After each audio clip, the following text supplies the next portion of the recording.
What's up, my loves? Welcome back to my channel. My name is Jay, and guys, today I have a book review for you. I do have an independent author spotlight for the book WILDCAT by J.P. Harker.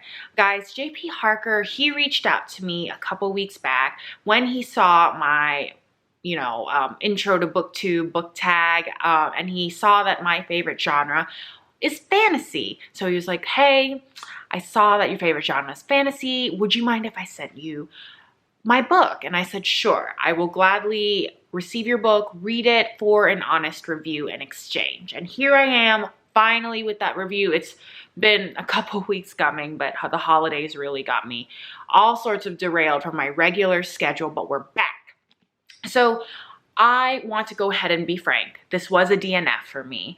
But before you click off and make your opinions about that, this is not a regular DNF for me, if I'm being honest. This is the type of DNF that I didn't think this book was bad in any sort of way. It just wasn't necessarily the genre for me. And that may be confusing because you're saying, hey, you love fantasy. He said that he knew that you loved fantasy, so he sent you his fantasy book. And you're right, he did. But this is more of a low fantasy sort of historical fiction, which I can appreciate. I do love my fair share of historical fiction novels, but this was quite not where it was for me for a couple of different reasons that I'll get into. But before I do, let me tell you about the book. So our main protagonist is Rhiannon of the Kadarin tribe, Rhea for short. She's a badass warrior female in a tribe that lets their females fight in battles and just has all sorts of, equal standing along with the men. And so things get really crazy when they hear tell of an opposing tribe or society that is coming to march on their doors, basically, called the Gaians. Now, if you're familiar with any sort of ancient Roman history, if you read this book, you'll see a lot of parallels between the Gaians and the Romans. The Romans and the Gaians are both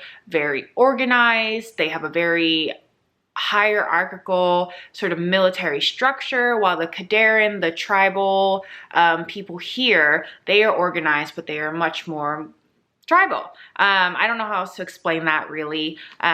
So tragedy strikes with the Kadarin tribe, and which is Rhea's tribe, when they go against the Gaians, believing that luck and fate and the gods are on their side, but it's just not meant to be. The Gaians are much more organized and stronger than the Kadarin, and so the Kadarin are ultimately defeated, but that's not where the story ends. Rhea ends up getting married to a military leader within the Gaians in efforts to sort of broker peace between the two societies, and that's sort of where I left off. She's slowly getting used to her life with the Gaians. She is no longer with her family in the Kadarin tribe. And things have started to settle down. At first, it was really rough, but I'm at the point where things start to settle down. She has a family, etc. And now she's really starting to question her place in all of it because things are advancing. It's no longer going to be that there's peace happening between the two factions. There might be upcoming conflict, and ultimately her heart feels that it is truly part of the Kadarin tribe. So she's looking at facing some different choices here that are very complicated. Now, that's sort of the brief synopsis of where I got to. And I did get through quite a big chunk of this book. This book is about 550 pages. I got to 318, so well over halfway.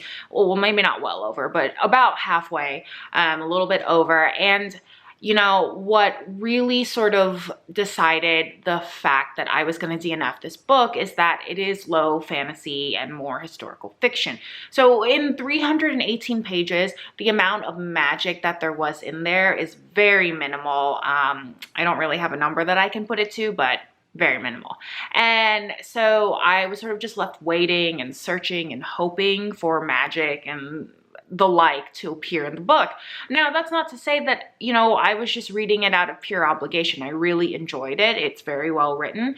My favorite parts really are the fact that the world building is very good. It is very obvious that J.P. Harker has an extreme appreciation for the ancient world, especially where sort of like the UK in the ancient world meets with the ancient Romans. I studied ancient Rome and Greek history for a very long time in school, and I just saw the parallels very easily, and I thought they were masterfully done. I thought that he sort of derived the history from our world and meshed it well together with the world that he was building within WILDCAT. And, you know, I also really enjoyed the cultures that he built up. While they did draw inspiration from, I believe, the ancient Gauls and sort of that the ancient tribes within that area of the UK and that sort of place. I don't want to make too many assumptions because I don't know for sure, but this is what, as a reader and as a previous history major in college, that's what I'm getting from. But I think that he did well to derive the culture from these real world cultures and really make something magnificent and significant in his book, and with you know, no amount of creativity spared. So aside from the culture and the world building that I really loved and grew to appreciate Rhea as a character. At first I was sort of questioning whether I'd enjoy her as a main protagonist, but I'll be honest, like, she goes through some really intense stuff that sort of hits home for me as a female, and as any female might, you know, be able to relate in the things that she goes through.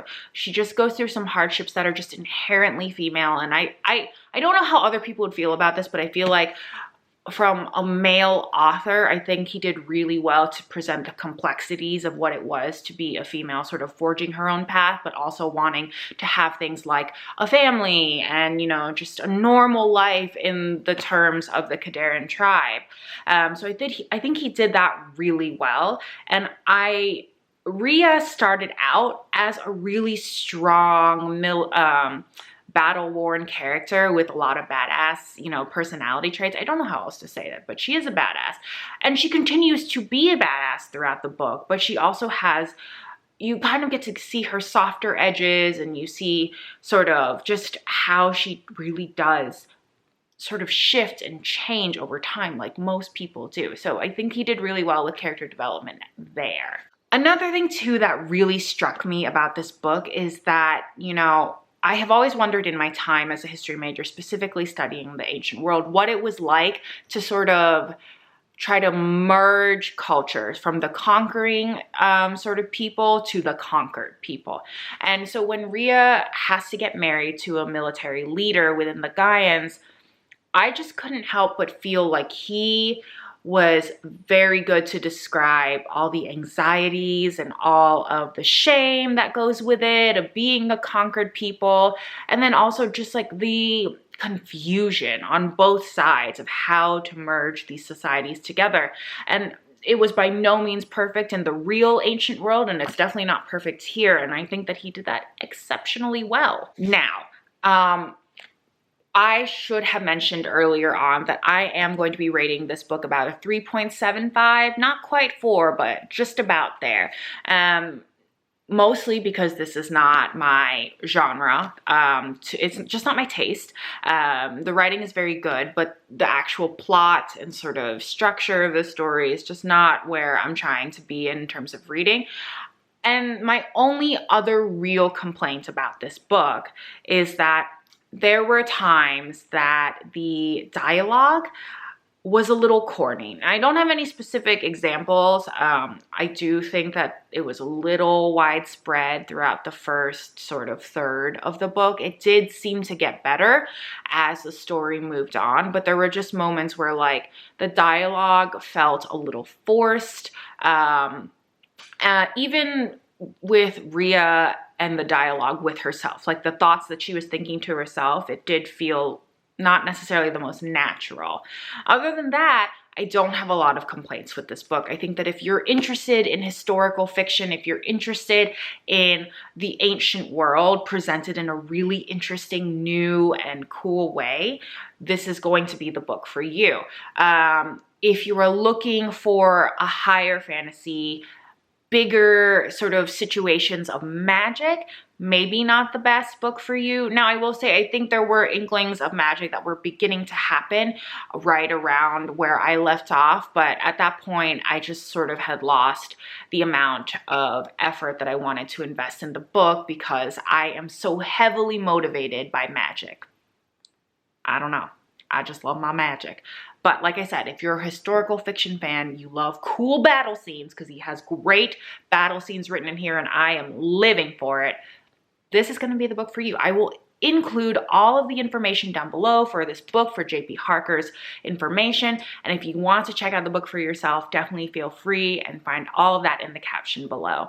Otherwise, guys, I hope you enjoyed this independent author spotlight and book review, and don't forget to hit that subscription button, hit the like button, comment down below if you've ever heard of this book and read this book. If you have thoughts, if you're interested, definitely let me know. And don't forget to hit that subscribe button so you always know when I've got good things coming to you. Bye, y'all.